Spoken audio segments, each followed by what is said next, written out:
It's a thrift store day, you guys. I get a lot of comments asking, why don't I go to more thrift stores? While I'm out of town, I figured, you know what? Let's check out some of their thrift stores.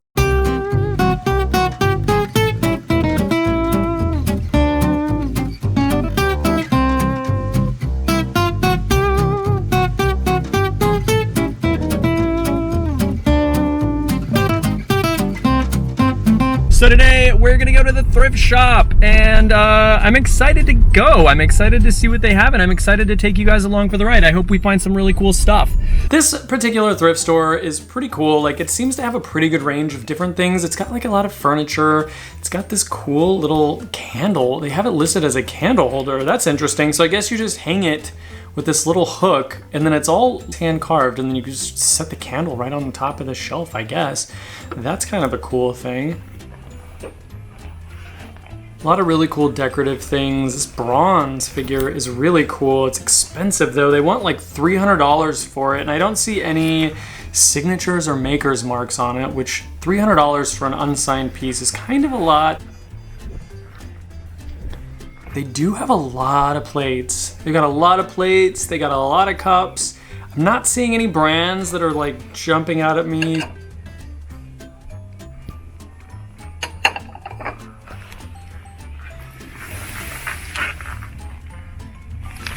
They do have this entire shelf of nativity figurines, which I don't know, like, I'm actually all about getting nativity figurines, and these are marked Italy, but the problem is they're plastic. If you can find some of the old chalkware nativity figurines that are marked Italy, those can be really valuable, just because a lot of them break, people need replacements, or if you can find a whole set, the set would be really, really valuable altogether as well. You can find some really amazing pottery nativity scenes, or like hand-carved folk art nativity sets are really cool as well. And they're asking $5 per piece. That's gonna be way too expensive for this particular set, just because these aren't that valuable anyway.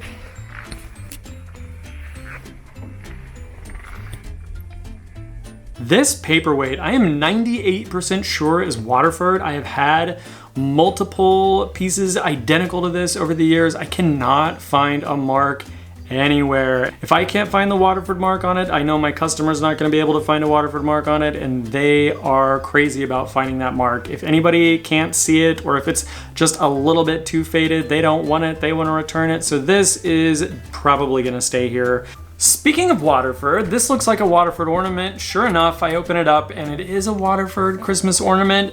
This particular one's not super valuable. There's one in particular that's really valuable from 1982 called Partridge in a Pear Tree, and these things can go for well over $100 each. Some of them can go for up to $200.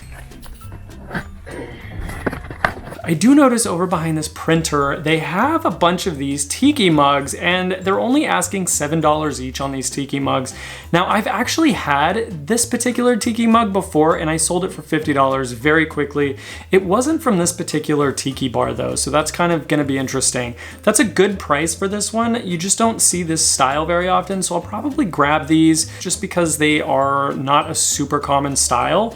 And I really like these, and there's two of them, and they're both in pretty good shape. I'm not seeing any chips or cracks on them. This place has so much dinnerware. Oh my gosh, like plates and dishes and plates and more dishes, and then plates and more dishes, and then more plates and more dishes. The good thing is though, is they actually have full sets. Like, I feel like you go to a lot of thrift stores and it's just random pieces here and there. These guys actually have full sets. So if you needed like a full set of dinnerware, you could come here and grab a good set for a good price. They do have a pretty cool set of vintage Fiesta ware over here, which is nice. It's vintage, they've got some really great colors, but then again, these are all literally priced out individually. Each bowl is separately priced, each cup is separately priced, so that's probably not something that I would be able to do. I do like these colors though, and again, these are in really good condition. Now on the bottom of this shelf though, I do see something kind of cool. They have this stained glass window panel, and This is kind of cool. Like, I feel like there's so much Christmas stuff here right now for the middle of March, but you know what? We're just gonna go with it. We're just gonna go with it.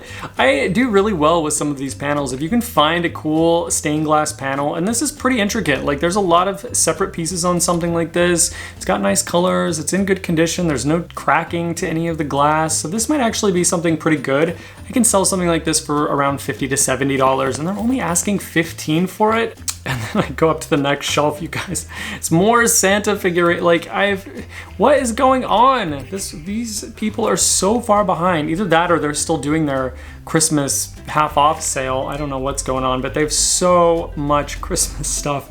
So we're gonna have to put on our Christmas hats and figure out what valuable Christmas stuff there is and see if there's anything here that we can find. These figurines are not super valuable.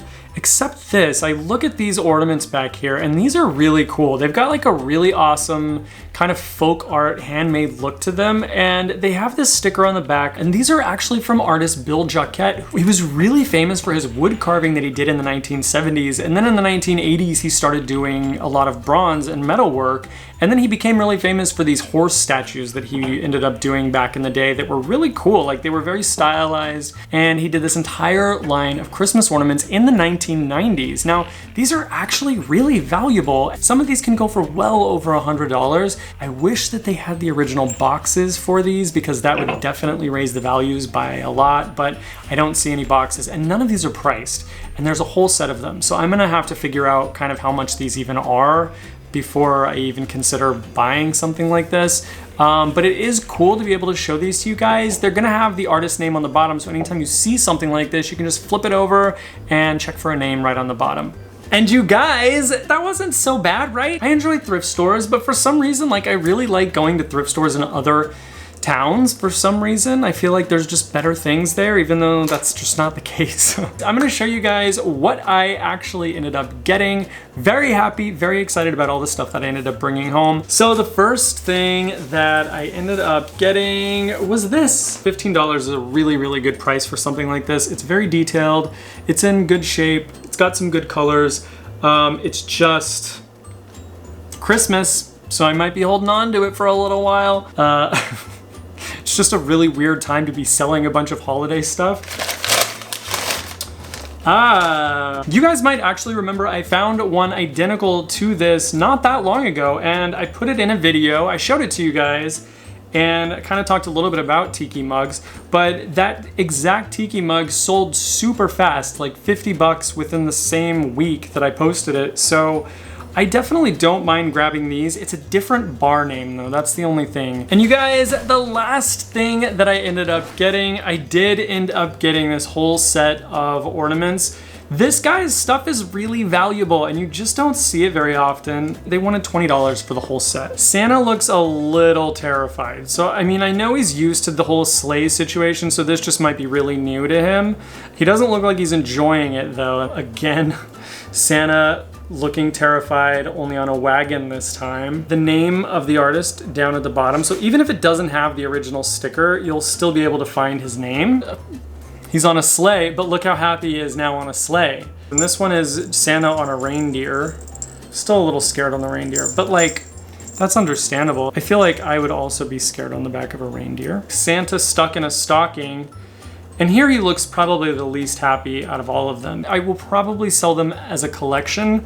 I think individually they're probably worth $30 to $40 each. It'd be a little bit more valuable as a collection, and I'd save a little bit on shipping. So that's probably how I'll do it. I know it's been a really, really long time since we've gone thrifting, so that was kind of fun, and maybe it's something we should do more. You'll have to let me know in the comments if you enjoyed that and if it's something you guys want to do more often. This stop totally got me in the holiday spirit, so I'm actually really curious, what is your favorite holiday? It has to be a holiday that you would be okay with it being every day for like all year.